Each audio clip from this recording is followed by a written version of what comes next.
Ladies and gentlemen, welcome to the graduation ceremony for graduates of the Faculty of Education. In a few moments, the graduation ceremony will commence. The procession of staff will enter first. After a brief pause, the university fanfares will announce the entry of the dais party. I will signal to you that you are to rise and remain standing until both the staff procession and the dais party are seated. Please do not stand until I ask you to. May I also remind you that flash photography is prohibited in this auditorium. For the mutual comfort and enjoyment of all members of the audience, the university requests your cooperation in observing this rule.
Fellow members of Griffith University Council,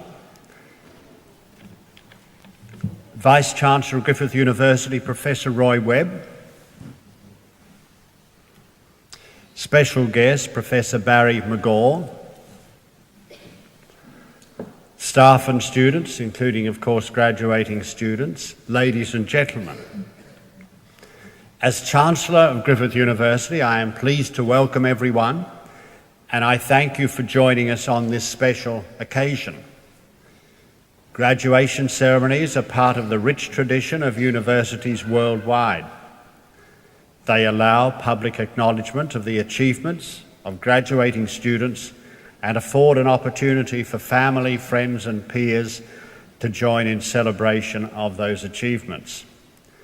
In a time when the relevance of many of society's traditional ceremonials are being questioned, we at Griffith believe that this formal recognition of our graduates is a tradition that will endure.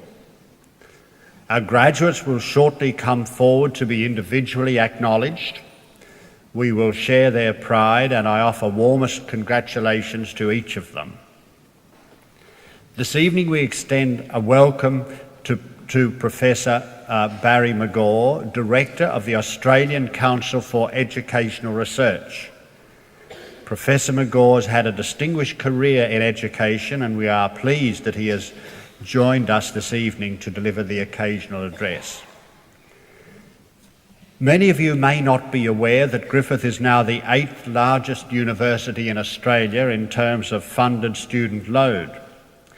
We're a multi-campus institution with 6 campuses operating in the Brisbane Gold Coast corridor, and we have more than 21,000 students enrolled in an impressive array of undergraduate and postgraduate courses. Demand for university places in southeast Queensland has increased, notwithstanding declining demand in other states. Over the past 4 years, Griffith and the other universities in Queensland have actively lobbied the federal and state governments for additional student places to meet demand. Our efforts have resulted in over 3,000 new undergraduate places being awarded to Griffith in the period 1995 to 1999. 60% of these places have been allocated to the university's Gold Coast campus and the remainder to our new campus at Logan. We're pleased with this outcome, but we will continue to argue the case for additional places to ensure that the community we serve has the best possible access to tertiary education.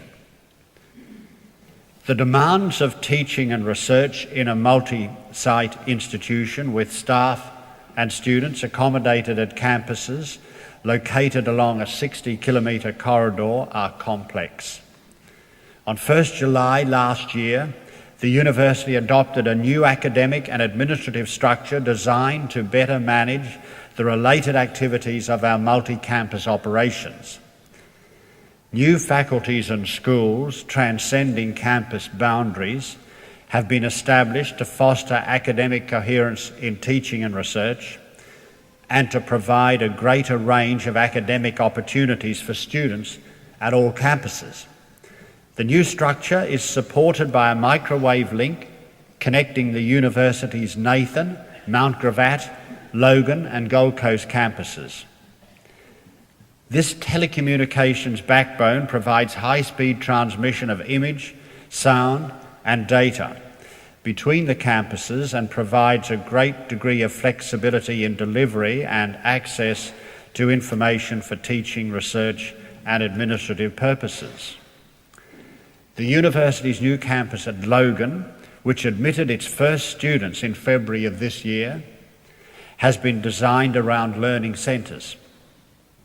All subjects offered at the Logan campus have been developed in flexible delivery modes, which permit students to access course material through a variety of options, including interactive multimedia via the internet. The university will use the Logan campus as the model for the introduction of flexible learning opportunities for students on all campuses over the coming years. I should mention that the university's multimedia distance learning network has been nominated for a Computer World Smithsonian Award to identify and honour the visionary use of information technology to support positive social, economic and educational change. Griffith's entry for the award is a case study on the communications network which links our 6 campuses. The case study will remain part of the permanent reference collection at the Smithsonian Institute. This afternoon, our graduating students are from the School of Cognition, Language and Special Education and the School of Curriculum, Teaching and Learning in the Faculty of Education, and from the Griffith Institute of Higher Education. The schools, faculty and institute have recorded a significant number of successes in the past year. In October last year, the university signed a deed of affiliation between Griffith and the Christchurch College of Education in New Zealand. The deed established links for teaching, research and staff and student exchange between the two institutions. Since the signing ceremony, staff from the Faculty of Education have travelled to Christchurch to conduct intensive teaching sessions for students enrolled in Griffith's Master of Education and Doctor of Education courses. There has been strong demand for these postgraduate qualifications from staff and students at Christchurch College of Education, and we look forward to enrolments in other Griffith courses to be offered through this international link. Plans to offer the Bachelor of Education Primary at the Logan campus from 1999 are well advanced.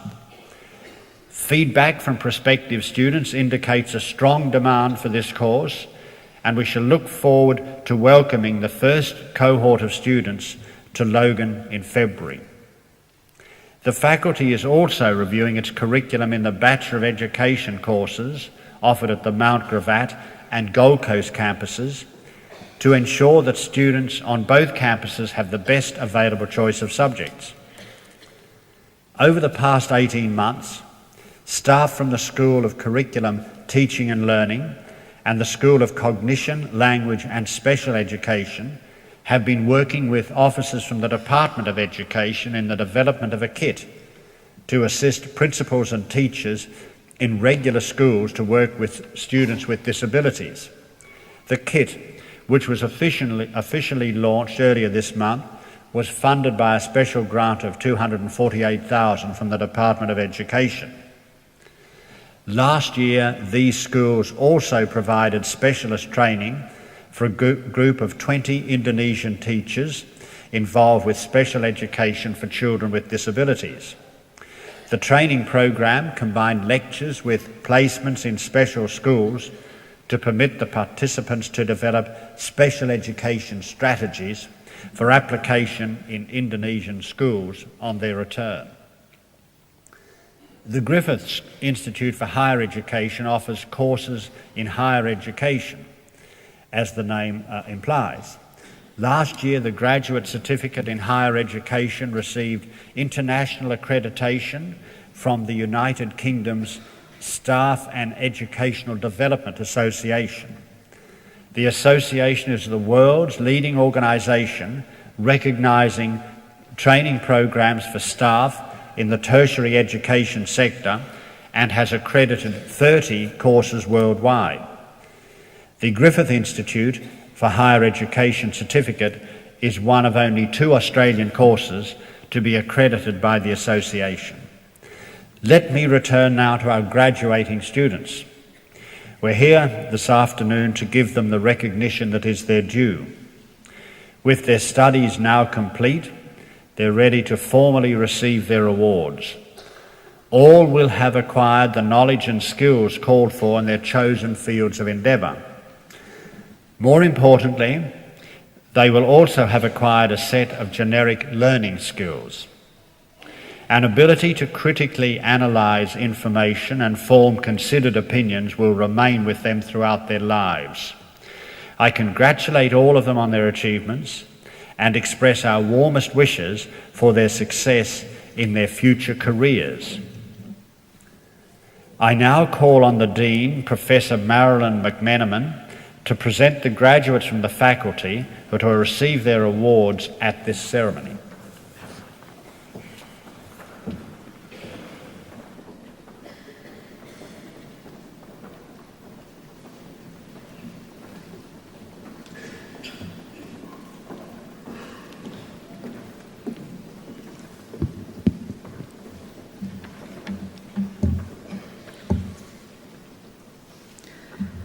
Chancellor, I present graduates who have been granted the Bachelor of Arts.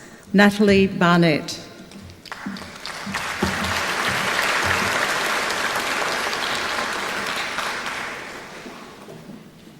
Meredith Brisk Shear-Smith.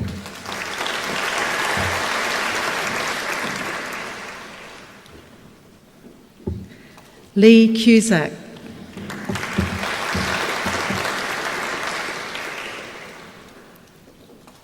Andrew Cousins.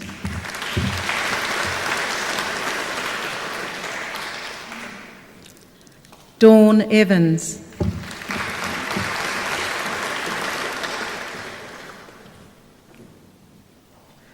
Michael Fleming.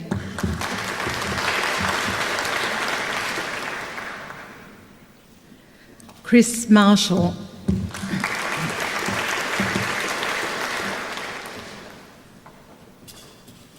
Clive Myers.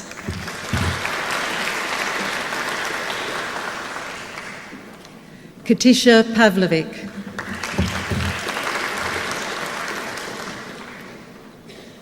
Margaret Brockett.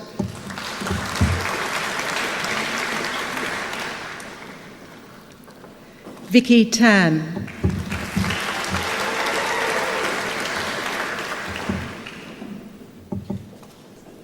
Chancellor, I present graduates who have been granted the Bachelor of Education. Rebecca Akret.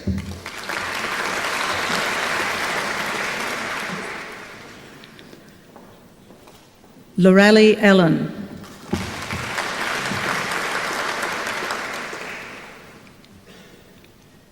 Nicole Anthonys.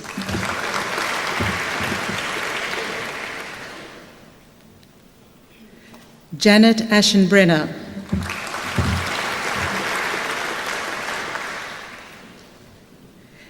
Jenny Atkins.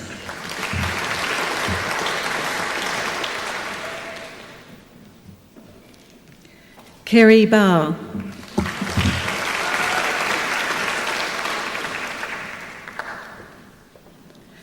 Melinda Baker.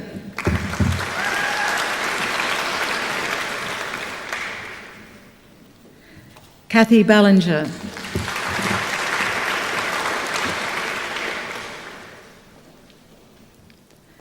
Melanie Bausch.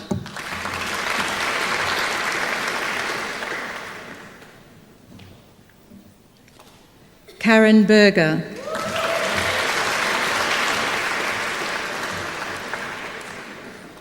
Christina Boardman.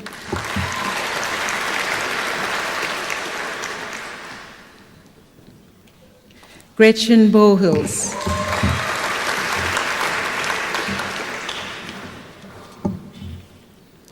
Joanne Bracey.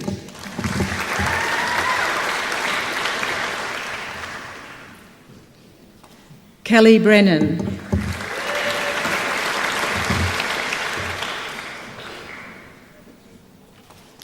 Andrea Brum.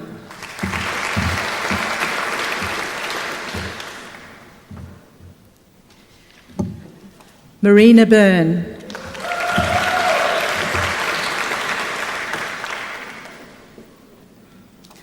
Crystal Calcott.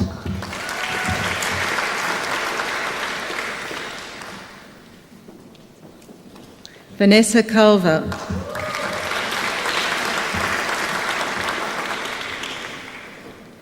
Leonie Campbell.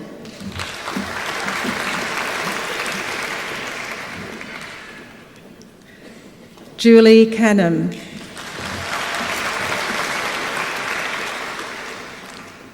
Bronwyn Collett.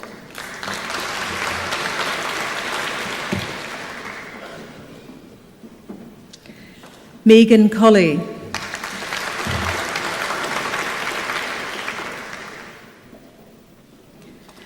Katie Connors.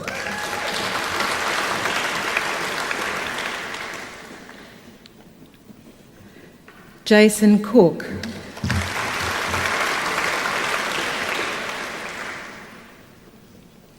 Tracy Cook.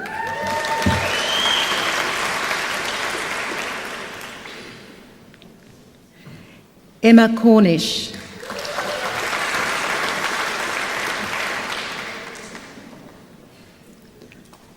Susan Cover.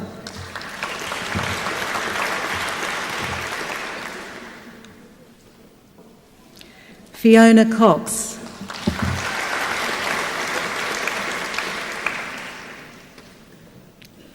Rebecca Krug.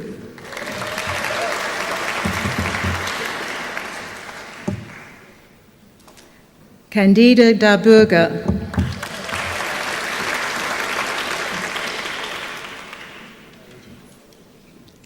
Elizabeth Dawson.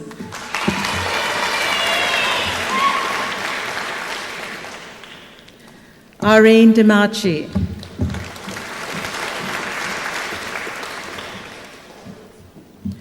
Angela Delaney.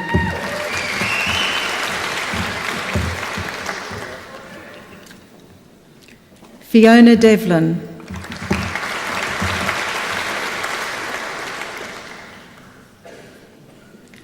Sean Devlin.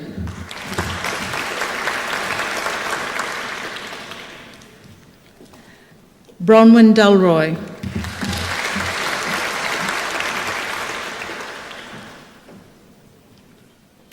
Nicole Duthie.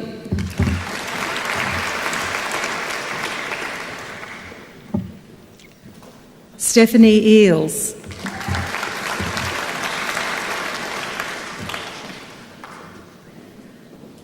Susan Elliott.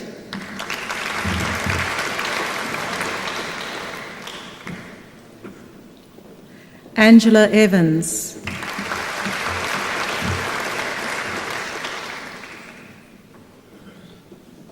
Susan Fanning.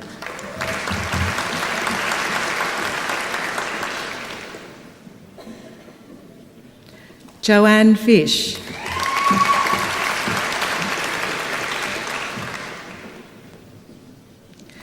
Raphael Fomiati.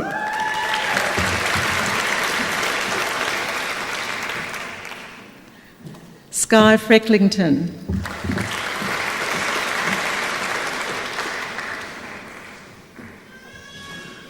Shannon Gable.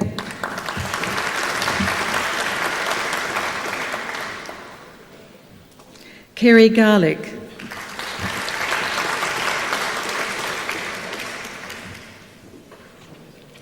Jenny Geraghty.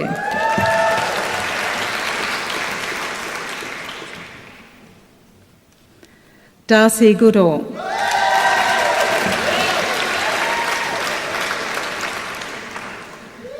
Leonie Gosper.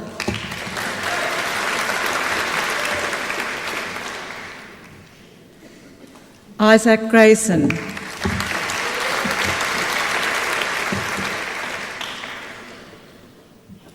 Karen Green.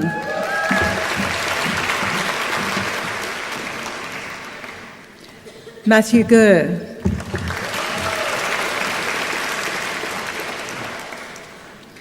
Christine Hayder.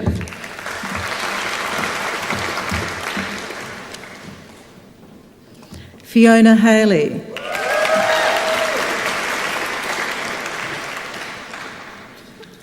Timothy Hall.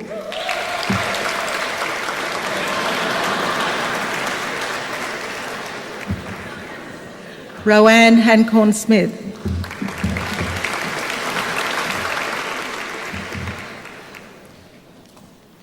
Mary Louise Hancock.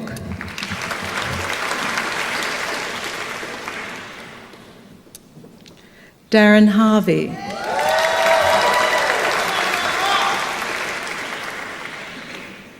Christopher Hay.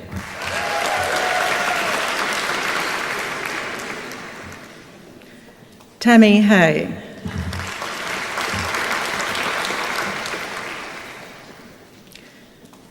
Lisa Hayes.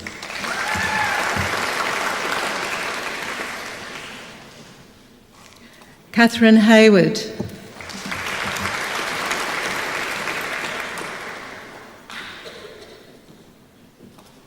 Shay Hurd.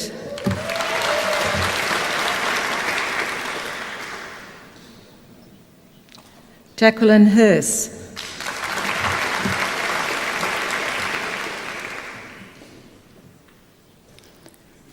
Jacqueline Hinchy.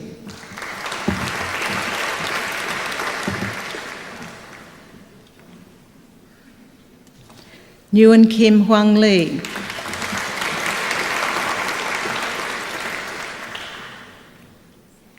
Samantha Holmes.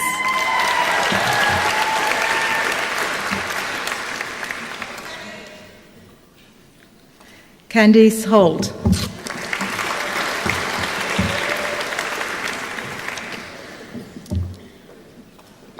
Chancellor, the next graduate has also been awarded the Special Education Medal for 1997 for outstanding academic achievement.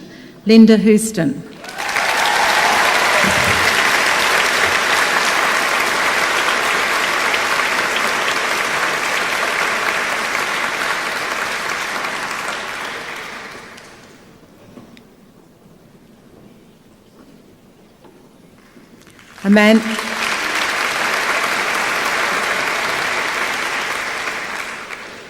Amanda Hoyland.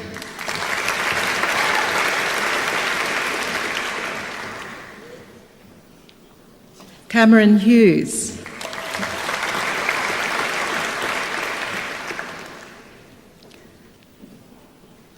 Nicole Hume.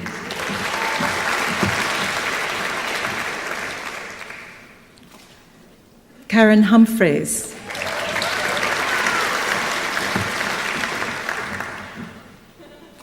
Jodie Herford.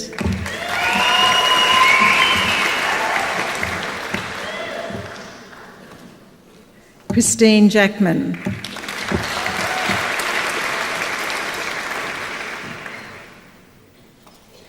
Sherelle Jensen.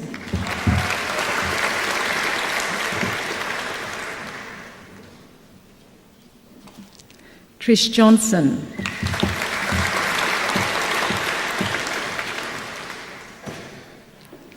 Melanie Judd.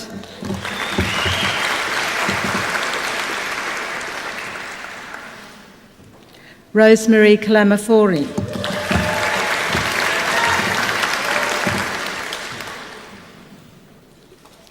Angela Capellis.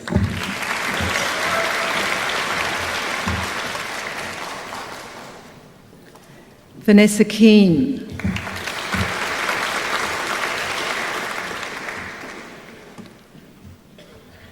Lisa Kennedy.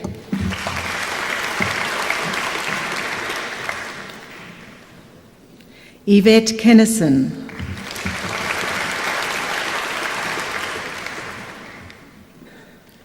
Margaret Kidd.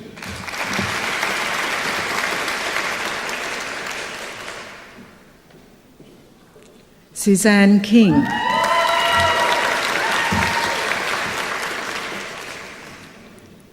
Alison Knight.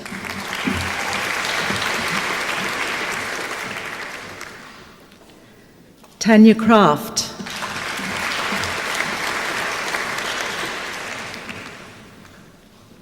Michelle Kramer.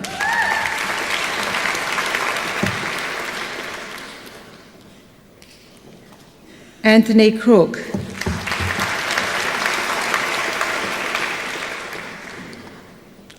Sharon Kruger.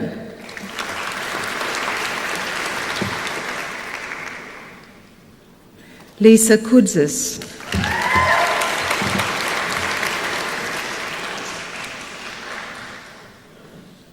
William Leonard.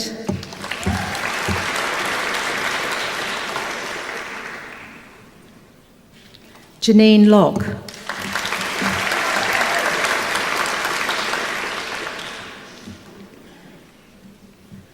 Max Lowe.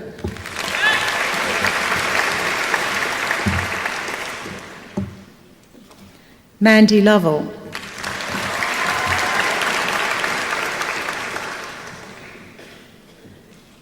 Sarah Loveridge.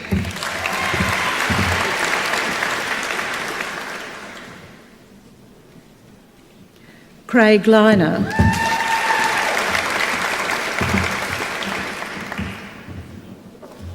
Monique McLeod.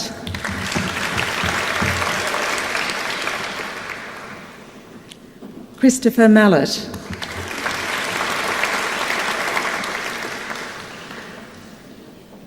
Ruth McDonald.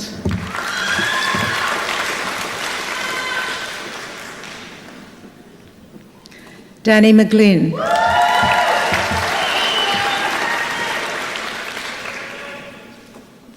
Natanya McGowan.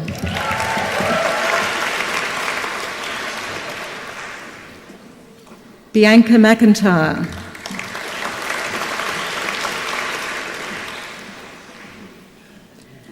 Andrew McNeil.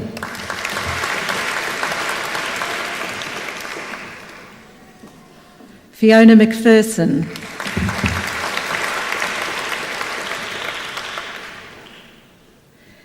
Jeff Morley.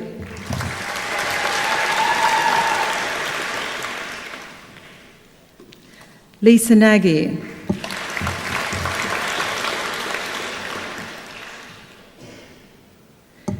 Deborah Napier.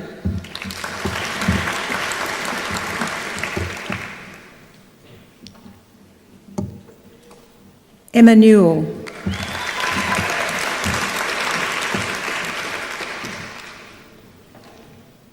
Kashina Nowland.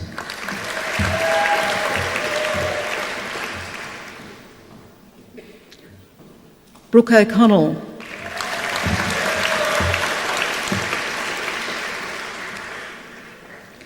Amanda Oistreck.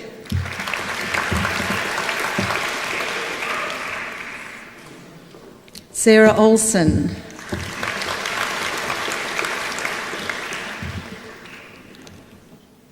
Kerry Packham.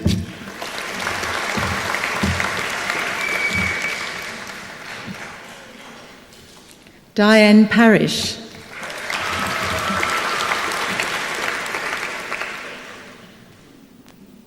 Elizabeth Pettit.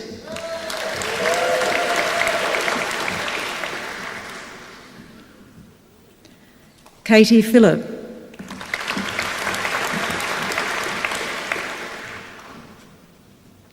Suzanne Radford.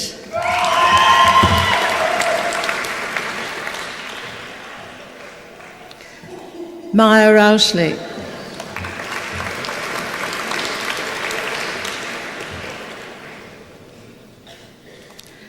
Tanya Reid.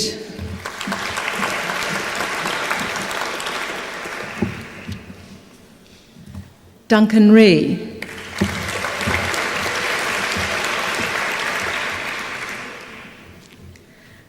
Andrea Rees.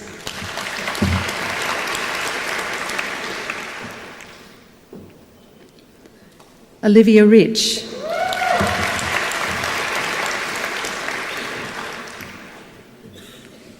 Brooke Ricketts.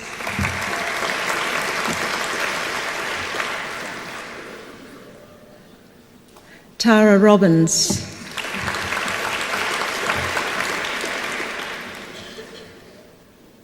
Christelle Roach.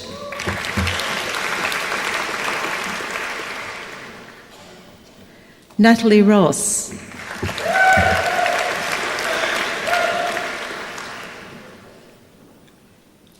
Melanie Rowden.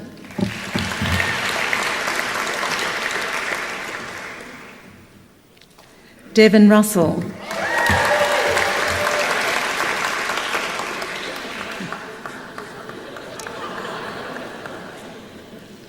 Christy Sangster.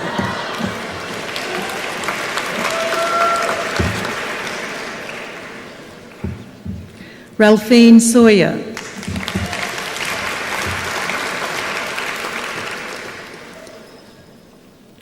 Jane Shellback.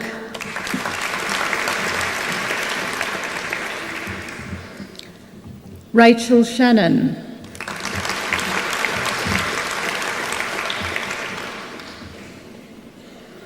Bree Shaw.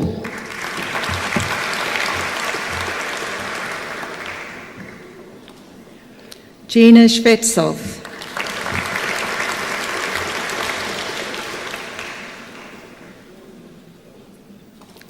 Bridget Skinner.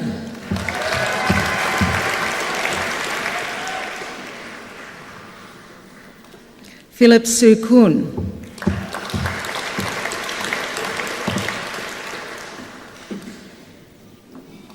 Helen Stematthew.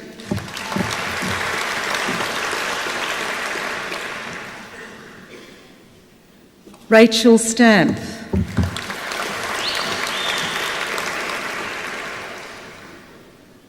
Brian E. Stevenson.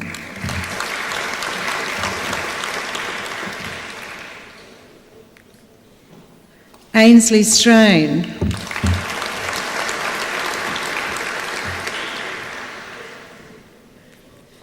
Heidi Sullivan.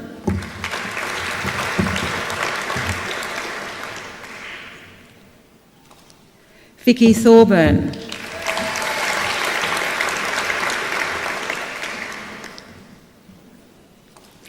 Brooke Titrington.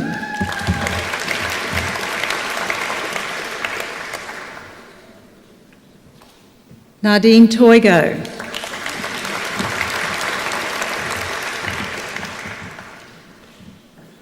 Damien Toombs.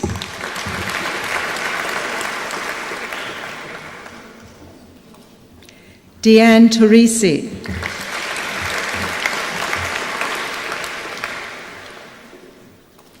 Ivy Triggs.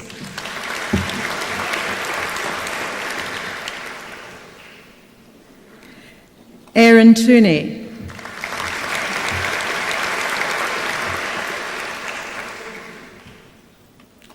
Karina Turbot.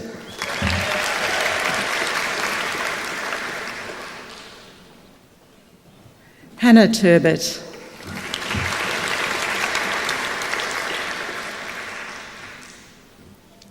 Kerry Turner.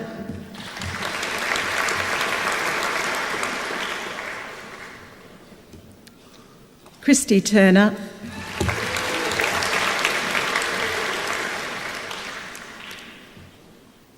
Ben Tweedy.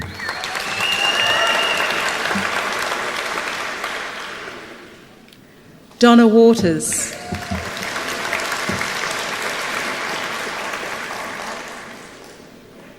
Catherine West.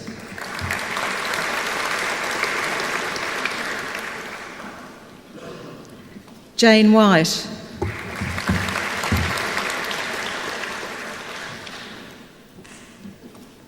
Kathleen White.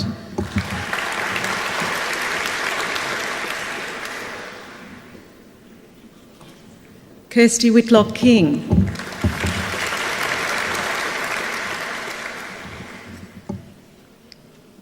Belinda Whitworth.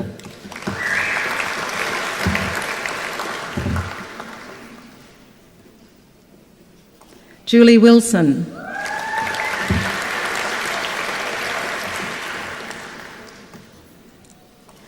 Kelly Wilson.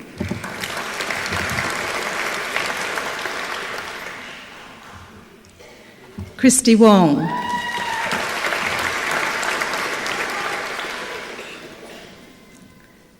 Linda Wood.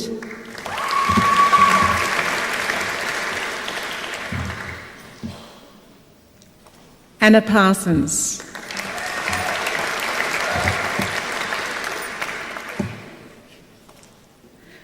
Chancellor, I present two graduates who have been granted the Bachelor of Education with First Class Honours. Sharon Amos.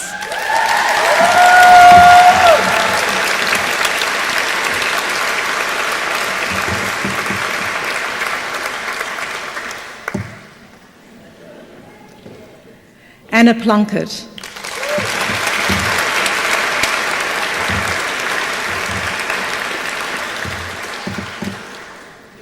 Chancellor, I present two graduates who have been granted the Bachelor of Education with Second Class Honours Division A.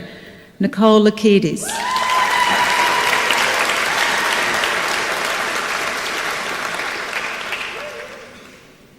Shelley Moy.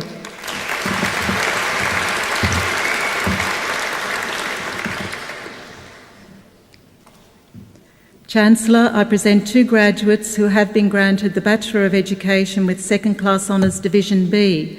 Julianne Davies.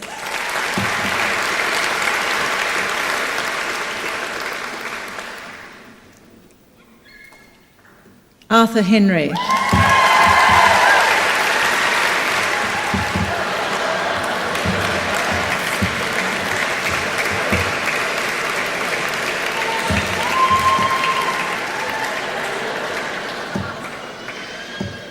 Chancellor, I present graduates who have been granted the Bachelor of Technology Education. Gavin Bettineau.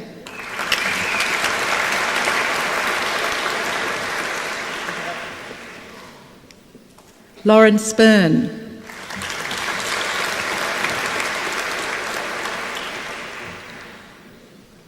Robert Evans.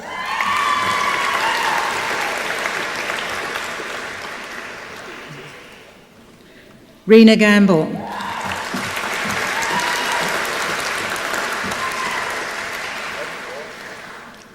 Brett Hallett.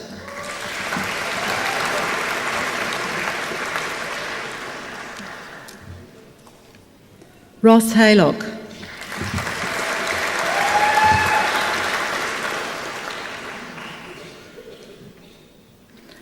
Mark Holgate.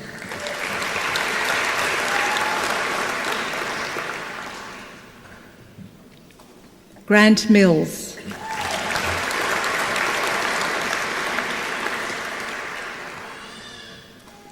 Gregory Moser.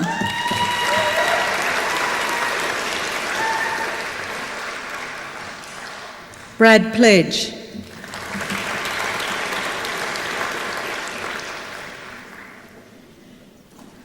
Mark Reakin.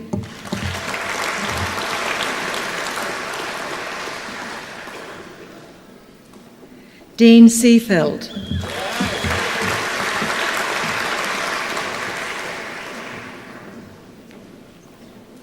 Rory Whitelaw.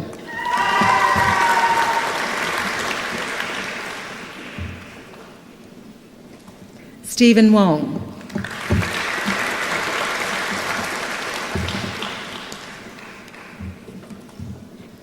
Chancellor, I present a graduate who has been granted the Bachelor of Technology Education with Second Class Honours Division A. Chancellor, this graduate has also been awarded the Technology Education Medal for 1997 for outstanding academic achievement. Chris Ralph.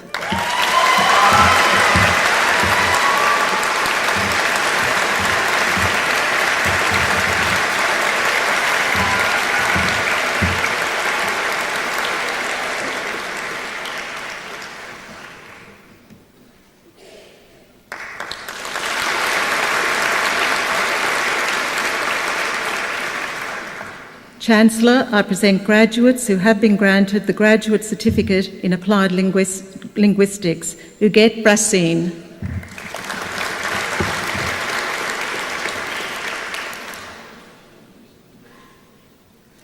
William Leonard.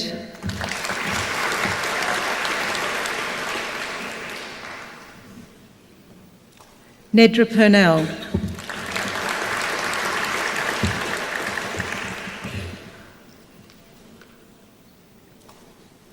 Chancellor, I present graduates who have been granted the Graduate Certificate in Computer Education. Cameron Hughes.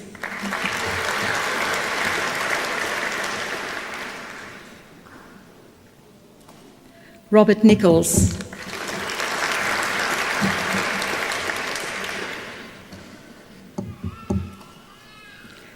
Chancellor, I present graduates who have been granted the Graduate Certificate in Higher Education.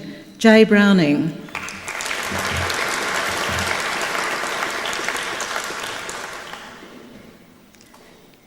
Gail Dacey.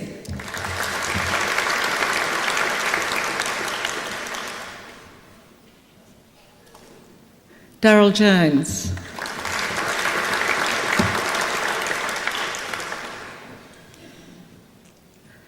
Rodney Learmonth.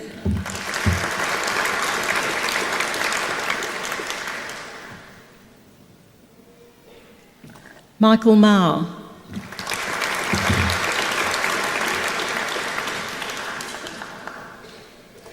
Peter Rowenfeld.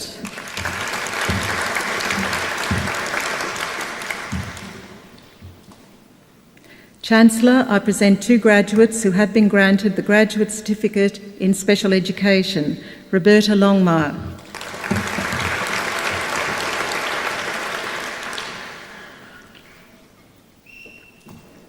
Robin Walter.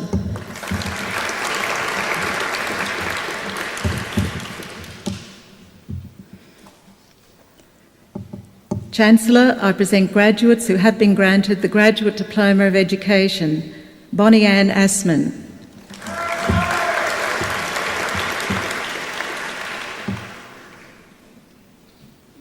Christine Bean.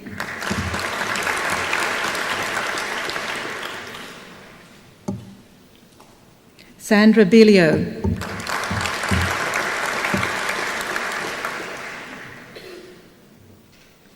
Saraya Chandra.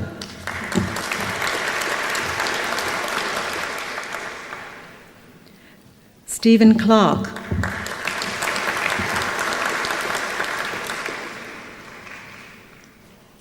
Karen Fripp.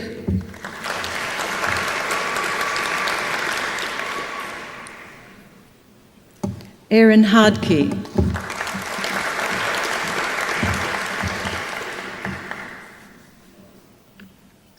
Barbara Hogan.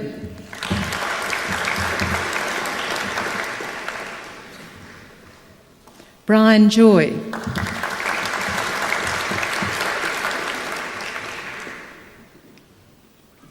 Karen McFadden.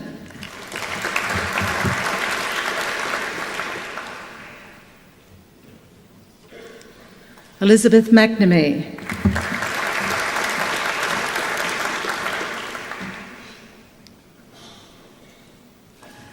Truck Nguyen.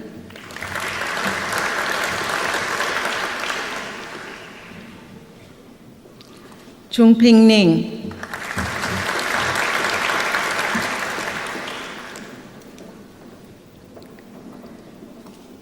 Jennifer O'Grady.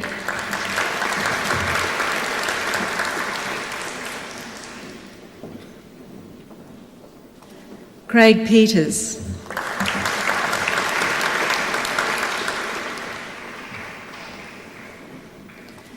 Benjamin Pope.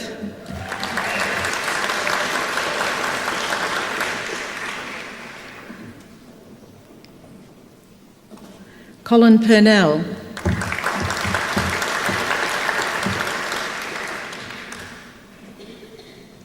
Jodie Richardson.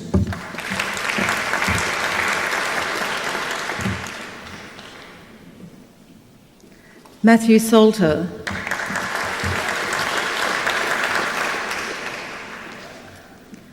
Priscilla Scott.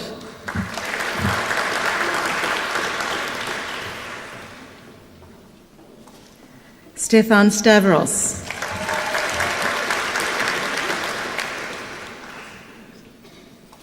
Donna Thrower.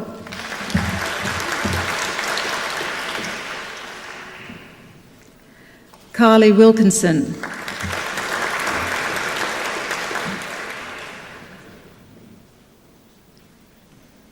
Ursula Witham.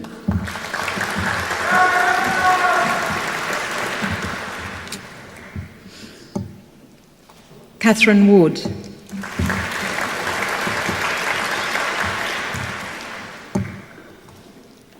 Chancellor, I present graduates who have been granted the Master of Arts in Applied Linguistics. Leanne Hooper.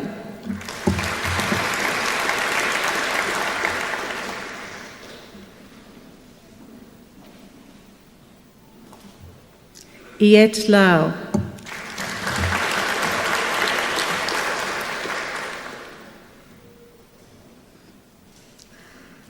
An Lee.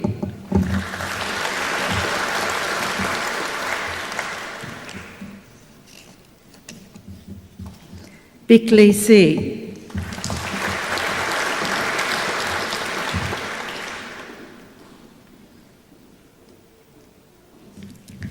Janie Saunders.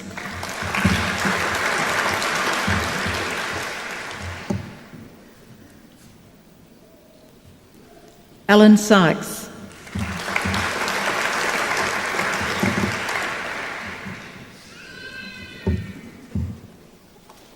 Chancellor, I present graduates who have been granted the Master of Education. Kerry Anderson.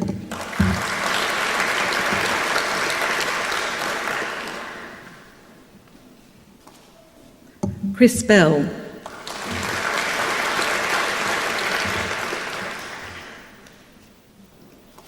Nanette Bidmead.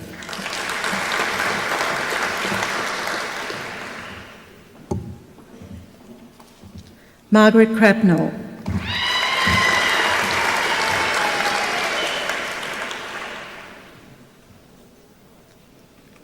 Craig Eades.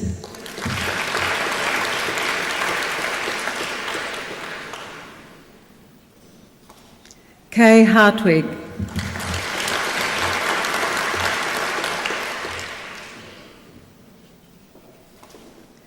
Glenda Hennig.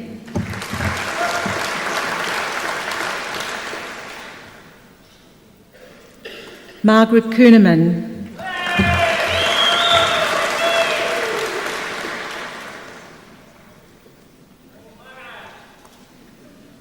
Gregory Nicholson.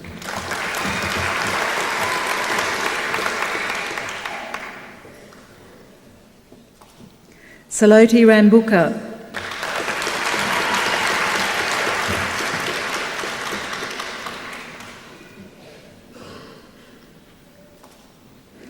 Deborah Llewellyn.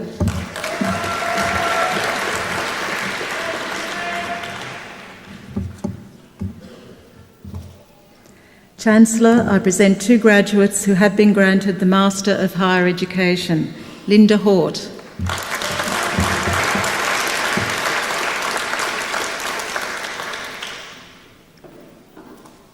Margaret Horn.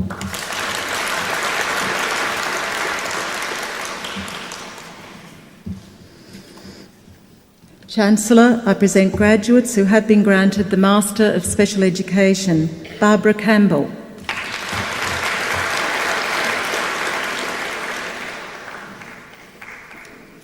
Kim Cooney.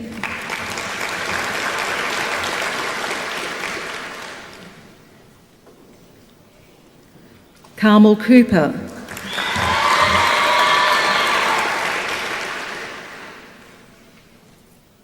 Beth Devonshire.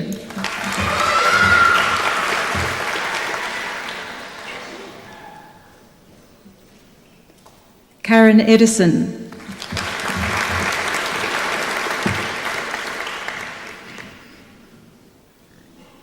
Diane Fryer.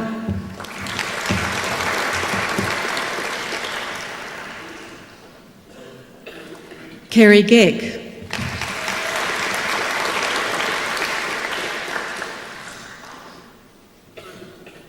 Jan Golding.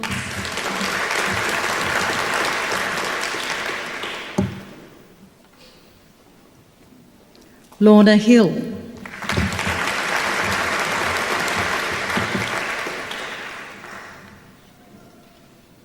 Susan Jordan.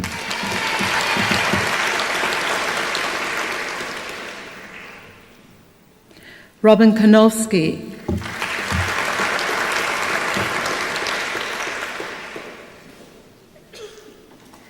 Kathleen Lizio.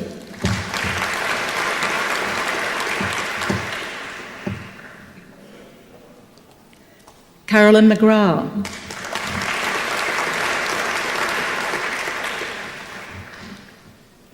Amanda Reinecker.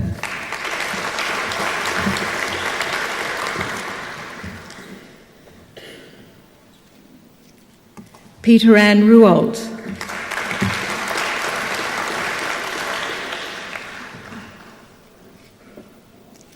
Yvonne Stevenson.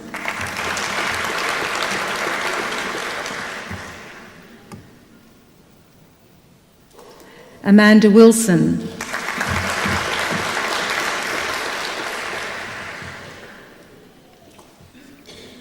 Cecily Zepper.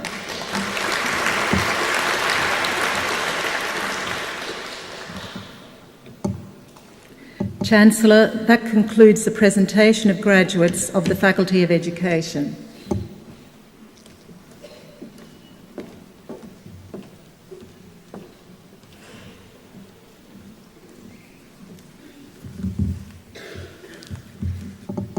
Chancellor, tonight the University is proud to honour a graduate who has satisfied the rigorous criteria for the award of the degree of Master of Philosophy.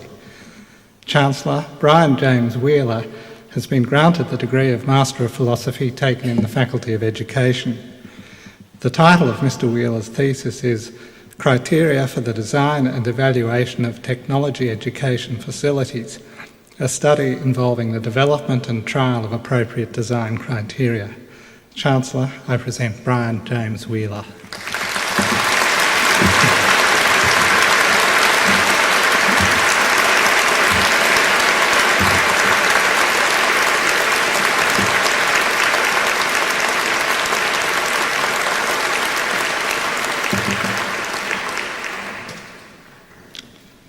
Chancellor, before proceeding with the presentation of graduates who have been granted the degree of Doctor of Philosophy, I will read a citation introducing each of those graduates.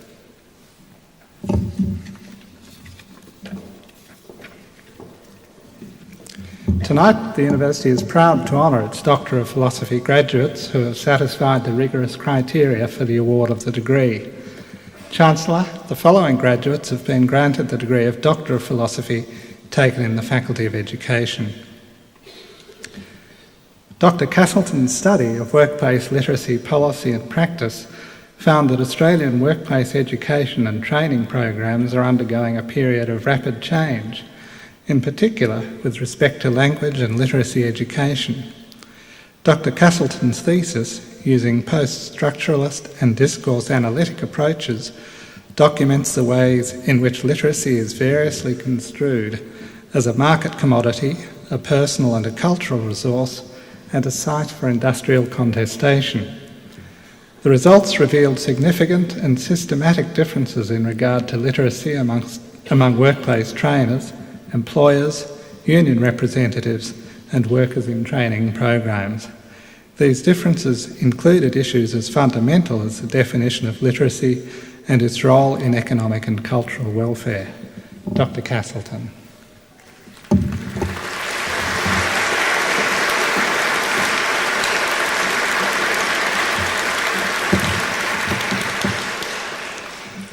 Dr. Dwyer states in her thesis that much of what children learn from being in school has to do with their identities as individuals and their roles as children and students.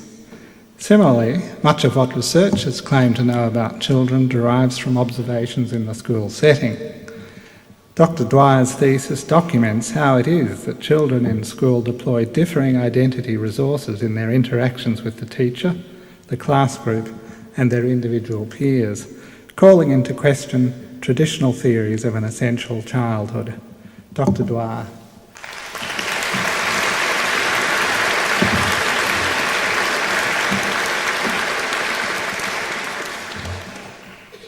Dr. Ontoro used three research methodologies: historical analysis, theological analysis, and an education case study to examine Indonesia's values-based education system. In particular, he examined the impact of a new Christian education approach in terms of its contribution to the educational, social and personal development of Indonesian students. Dr. Ontoro's findings have demonstrated that his total transformation education approach is highly effective in enhancing students' personal and academic achievement against international benchmarks, while fully responding to the constitutional objectives for Indonesian education. His study has significant implications for future educational development in Indonesia. Dr. Ontoro.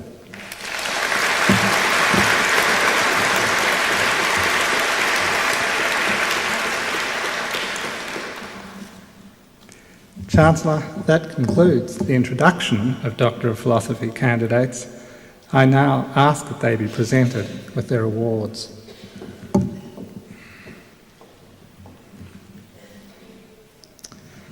Chancellor, I present Dr. Geraldine Elizabeth Castleton.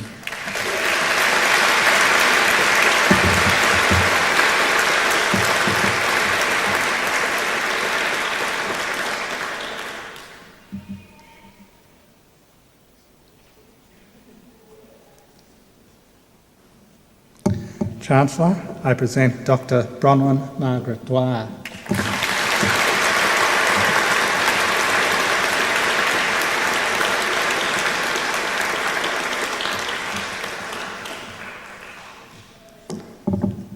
Chancellor, I present Dr. Johannes Ontoro.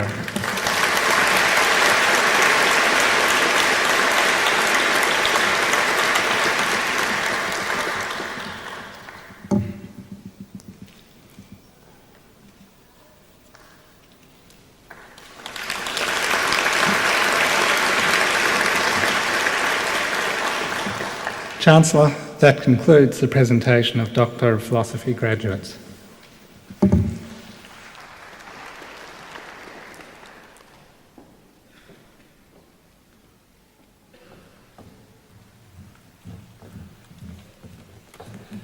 Ladies and gentlemen, there will now be a brief musical interlude performed by the Griffith University Collegiate Singers.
Each with his body laughs upon the greeny grass. Each with his body laughs upon the greeny grass.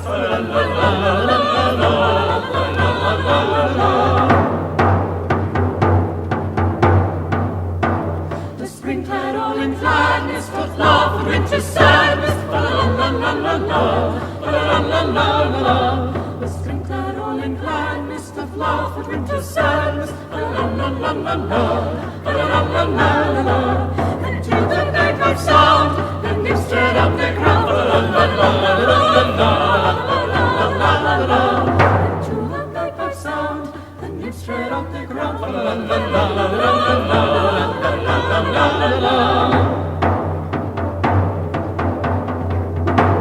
Why then why sit we musing, you sweet delight refusing? Why then why sit we musing, you sweet delight refusing?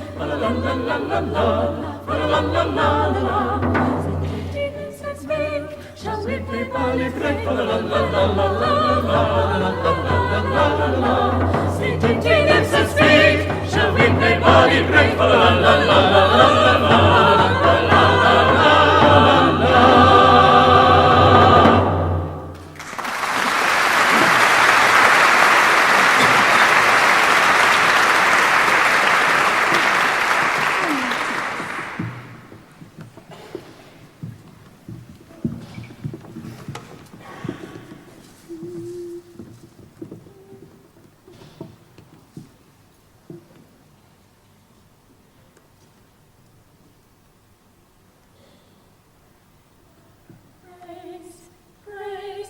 Praise the Lord, praise God's holy name, hallelujah.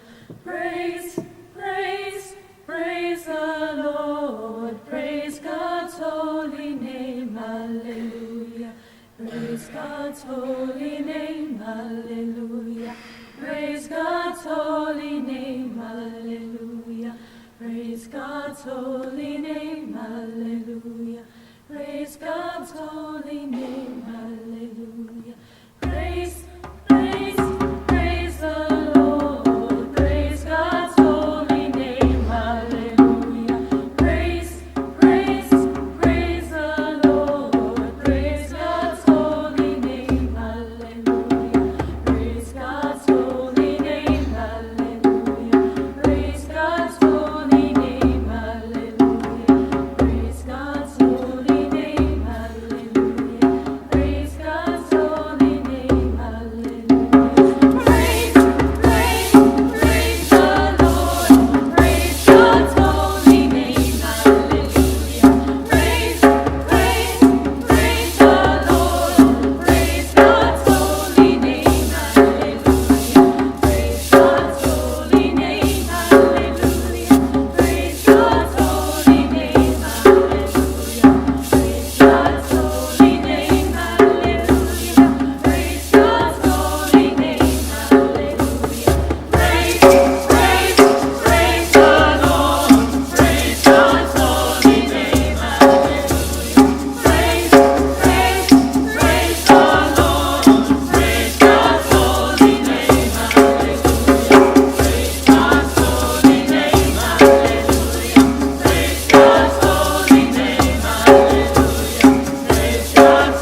I call upon the Vice-Chancellor, Professor Roy Webb, to introduce the guest speaker.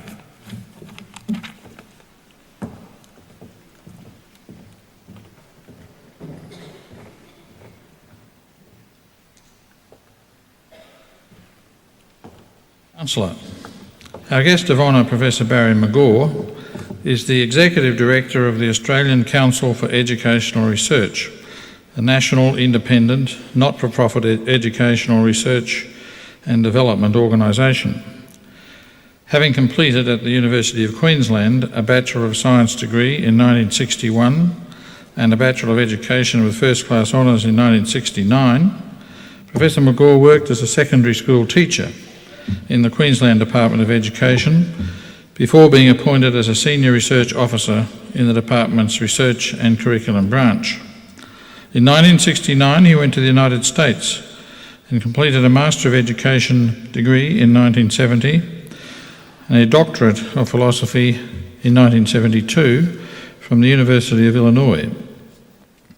After returning to Queensland, Professor McGaw was appointed Head of the Research and Curriculum branch. In 1976, Professor McGaw became the Foundation appointee to the second chair in education at Murdoch University. From July 1979 to June 1982, he was Dean in the School of Education. In 1985, he took up his present position as Director of the Australian Council for Educational Research. During the last 20 years, Professor McGaw has been a visiting scholar and professor at a number of overseas universities, including the University of Uppsala, the University of Freiburg, the University of Colorado, and the University of Pittsburgh. In Australia, Professor McGaw has honorary professorial appointments at Monash University and the University of Melbourne. Professor McGaw has worked on 14 government committees, including his work as a member of the Committee of Inquiry into Education in Western Australia, as a Commissioner in the Commonwealth Tertiary Education Commission, and as the Chair of the Australian Research Council Review Panel on Outcomes of Funding in Education. Recently he advised the New South Wales Government as the reviewer of all aspects of the higher school certificate in the state. Professor McGaw has served on 4 international project teams in work done for the Organisation for Economic Cooperation and Development and the United Nations Educational, Scientific and Cultural Organisation. This week it was announced that the Australian Council for Educational Research, under the directorship of Professor McGaw, has won a major OECD contract. The Council will be leading a consortium in a contract worth $14 million, surveying the performance of 15-year-olds in reading, mathematics and science, involving 26 countries over the next 4 years. Much of Professor McGaw's academic work has been dedicated to educational evaluation and performance. He has written or edited over 12 books and over 60 academic articles and chapters. Professor McGaw is a Fellow of the Academy of the Social Sciences in Australia, the Australian College of Education and the Australian Psychological Society, and he was, until very recently, the President of the Australian College of Education. Chancellor, it is with great pleasure that I welcome Professor McGaw here this evening, and I now invite him to deliver the occasional address.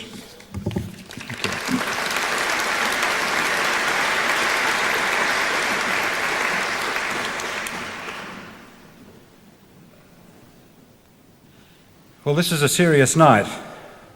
That's why the dais is full of people in quaint costumes.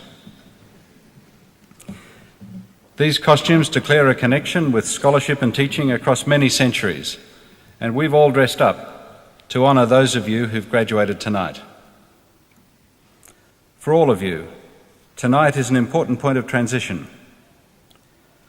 Some of you have completed an initial professional qualification. Others of you have built upon prior study and professional experience to complete significant postgraduate work. None of you will have done this entirely alone. Family, friends, fellow students, and your teachers will have supported you in a variety of ways. you will each be conscious this evening of your own indebtedness. For intellectual stimulation and challenge, for encouragement and emotional support, for tolerance when you've been unbearable, for financial support. Tonight, you've repaid those debts, at least in part, with your academic achievements. Graduation is a point of transition.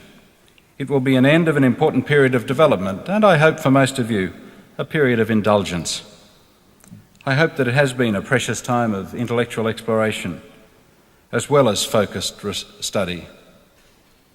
I hope that you've grown in ways that you never expected, as well as in at least some of the ways you did intend.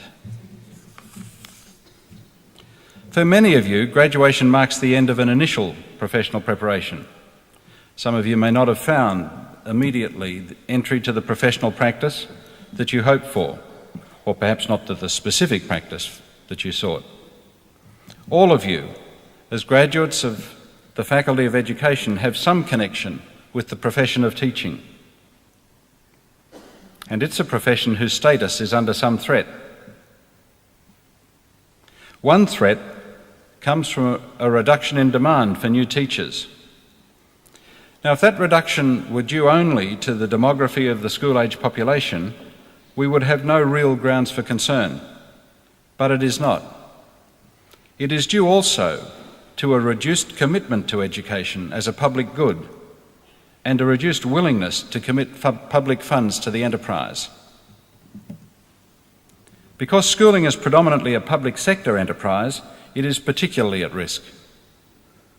Supply of teachers is outstripping demand because demand in the public sector has been arbitrarily reduced.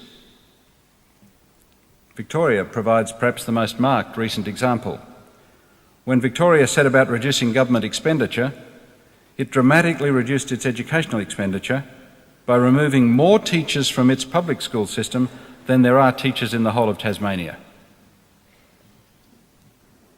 Now, that's probably a logical approach to take to the funding of education if it's seen as expenditure and not as investment. But should it be? In 1994, when the Business Council of Australia was planning a national summit on infrastructure investment, those involved in the initial planning intended to focus on physical infrastructure, transport, telecommunications and so on, and to argue that for government investment in that infrastructure to support private activity. The Business Council was, however, persuaded to include education as part of the national infrastructure that supports national economic activity. One argument used to persuade those planning the summit was that business itself generally sees the development of its staff as a more significant investment than the provision of its own physical infrastructure. And so in the same way, it was accepted we should see expenditure on education as an investment in a key national infrastructure. And while the Business Council might have been convinced on that occasion, the argument has scarcely won the day since. Funding of public education continues to be seen as expenditure, not investment, and it's being steadily reduced. And that's affecting universities as well as schools. Many of those who argue most strenuously for reductions in government expenditure on education do not themselves use that system.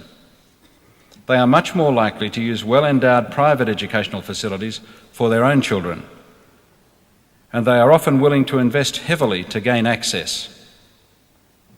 They base their public policy on the claim that the level of educational expenditure has little direct effect on the quality of education, but their private choices appear to be driven by an entirely different conclusion.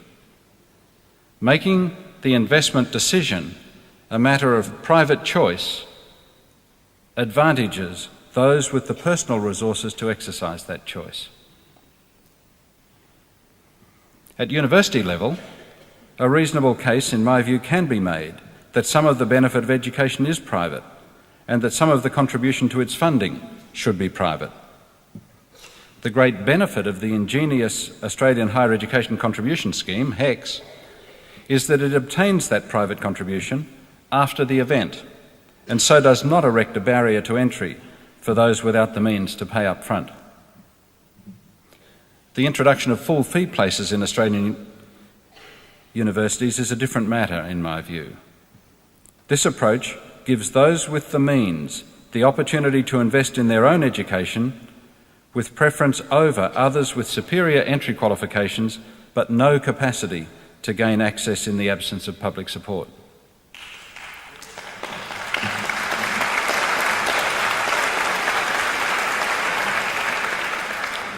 It is no argument to say that because we permit private investment in personal education at the school level, we should do so at the university level. Privately funded schooling, with substantial public support I might add as well, stands alongside universally available publicly funded schooling. At university level, there is no universal availability.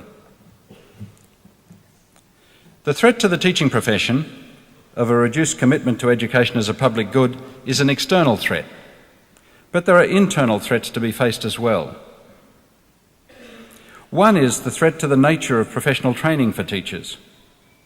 When Roderick West was first appointed to chair the Committee to Review Higher Education, he speculated about the need to narrow the focus of universities. He regretted the increased vocational emphasis of university education and argued for the removal of some vocational courses, teacher education among them, though not law and medicine, two highly vocational courses. Roderick West did not persist with this view about the place of teacher education, but it was a shame he advanced it at all. He was, after all, a teacher by profession himself and a Fellow of the Australian College of Education. There are other members of our profession who explicitly or implicitly reinforce the view that teacher education is not professional education. Those of you who've been out in schools on teaching rounds will have met some of them. They're the ones who believe that all essential knowledge for professional practice is learned in the classroom. Now, the classroom is an important domain for learning about teaching, but it's not the only domain. There are other important things to be learned about professional practice, and they are best learned in a university. There was one distinguished professor of education who, when he visited a school and observed what appeared to be effective professional practice, used to ask the question, "Will it work in theory?" Now, that's not a bad question. It challenges us to reflect on the nature of the knowledge that underpins our professional practice. It's a question you should keep in mind in your own practice. Asking it will encourage you to look beyond your own practice for nourishment that will support your professional growth. One important source of nourishment for you will be your professional colleagues in the workplace and in professional associations. In the early years of your professional lives, those of you about to commence them or having just commenced them, I would encourage you to look to those professional associations to nurture your early development, particularly those with a relatively narrow focus on the areas of your own specialisation, the subject teacher associations for many of you. As you mature and as your interests broaden, I would encourage you to look for contacts across the profession in more broadly based professional associations. I would urge you also to maintain contact with the research community. You can do that through your reading, but there are also significant opportunities for further study. I hope that those of you who have been awarded your first professional qualification tonight have been encouraged by those gaining higher degrees to consider following their path. I'm sure that if you make your interest known to any universal official, there'll be an enrolment notice in the mail. Each time you are challenged to think about whether your practice will work in theory, you will need to remember that this is not a question that all around you will be asking. You'll probably not find it You'll probably not find it difficult to remember that, since it's not a frequently asked question. There is, unfortunately, a low regard for research among many professionals in education. In 1992, I chaired a committee that undertook a strategic review of educational research in Australia for the Australian Research Council. While we found clear evidence of a substantial body of excellent educational research in Australia, held in high regard internationally, we found a research community feeling undervalued by policymakers and practitioners, and communities of policymakers and practitioners who doubted the relevance of research to their enterprises. Now, it's interesting to compare this situation with that of other professions. There are others like ours, particularly others with a long history of most professional preparation occurring outside universities, which also have little regard for research, but they're not the best ones to examine. In medicine, professional training is embedded in a research community. Students in medical education have a strong sense that what they are learning is the product of research, and their professional practice after graduation will be fundamentally altered by research yet to be done. That close connection between research and professional practice is, of course, partly a function of the domain, and it's truest for those parts of medical practice most closely based on a biological model of disease.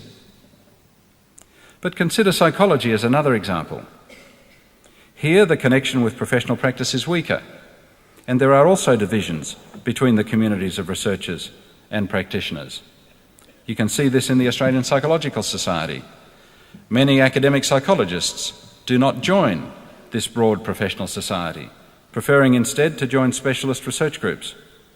You can see it more clearly in the United States, where many researchers withdrew from the American Psychological Association and set up an American Psychological Society with a focus on research.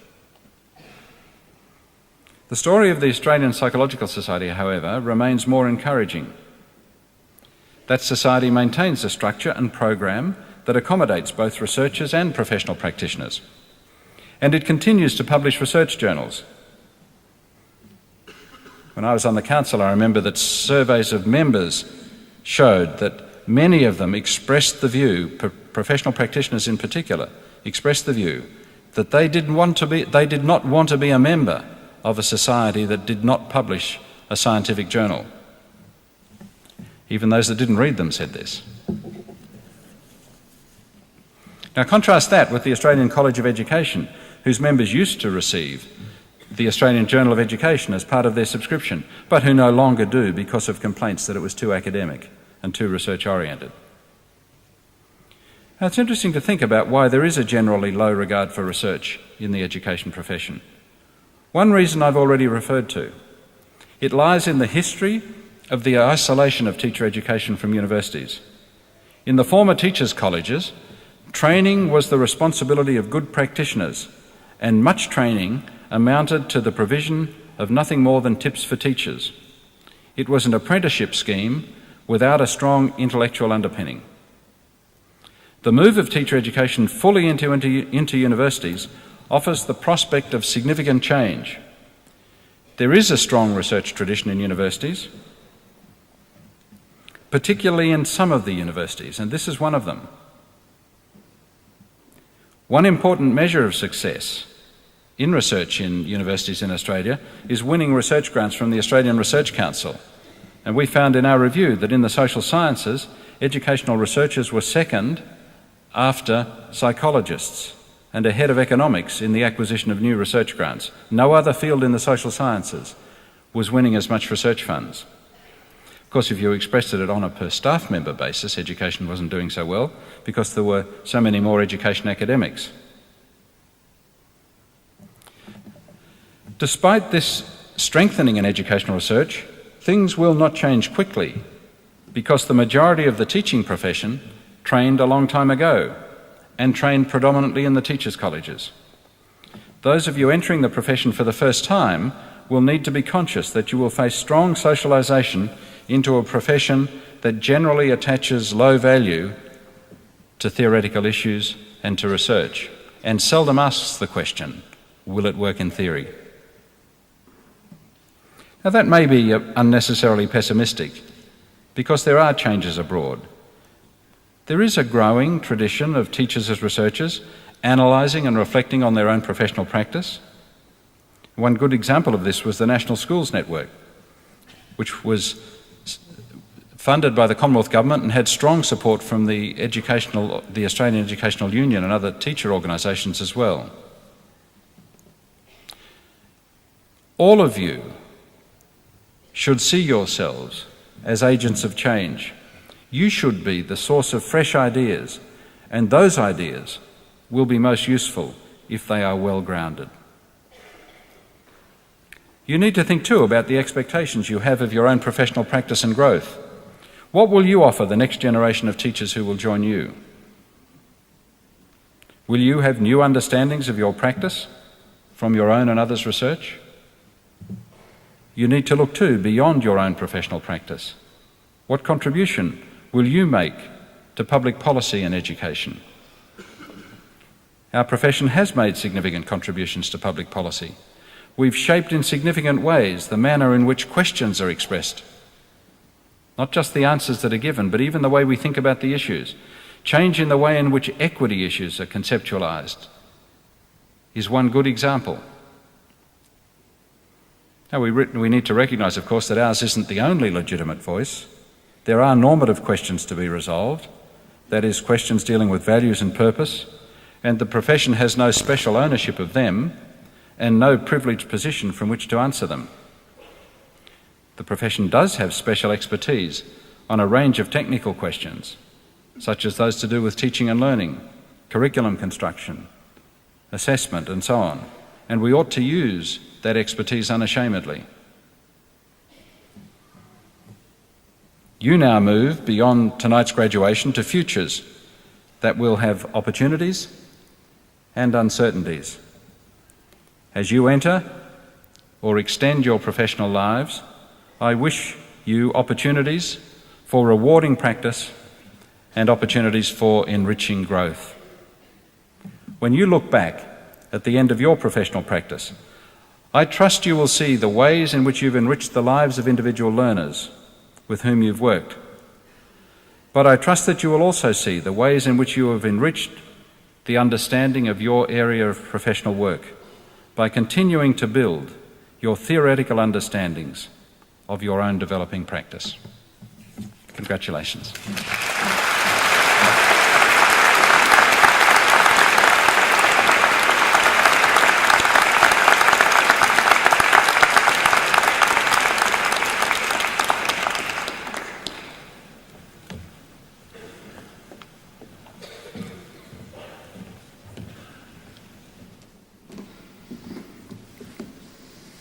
Chancellor, our guest speaker has given us all a very inspirational talk tonight, but one particularly relevant to our graduating students in education.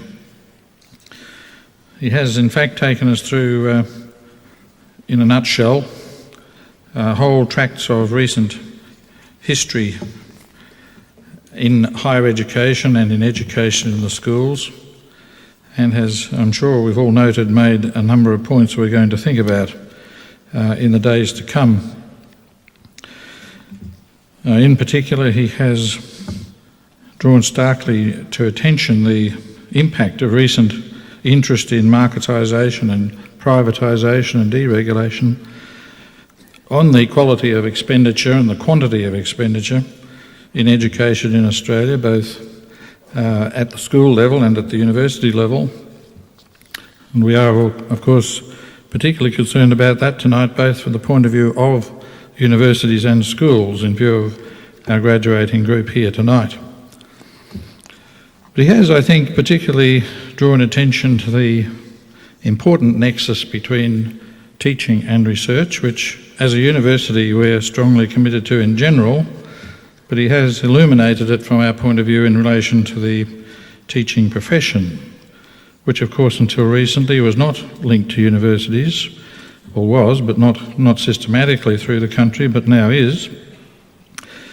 And as he spoke, it reminded me that when the Mount Gravatt College, the Mount Gravatt campus of the then Brisbane College of Advanced Education came to Griffith, one of the first things we did was set up a visiting committee And I'm reminded that we put Professor Magore on it, and that committee was to advise us on how to establish a research culture in our new Faculty of Education.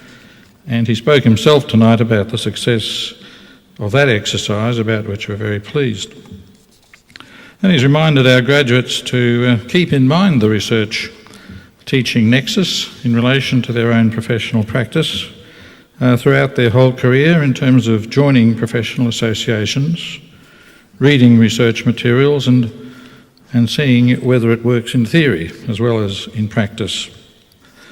A very challenging and stimulating address, and ladies and gentlemen, would you join with me again in thanking Professor Magore.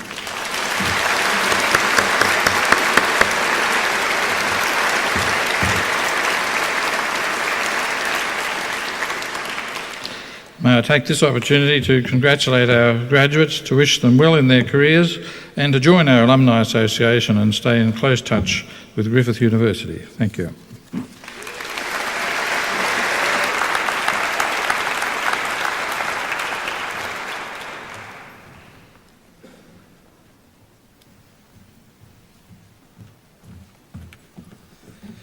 Ladies and gentlemen, the ceremony is now concluded. When the fanfares begin, please rise and remain standing as the Deus Party, the staff procession and the graduates retire.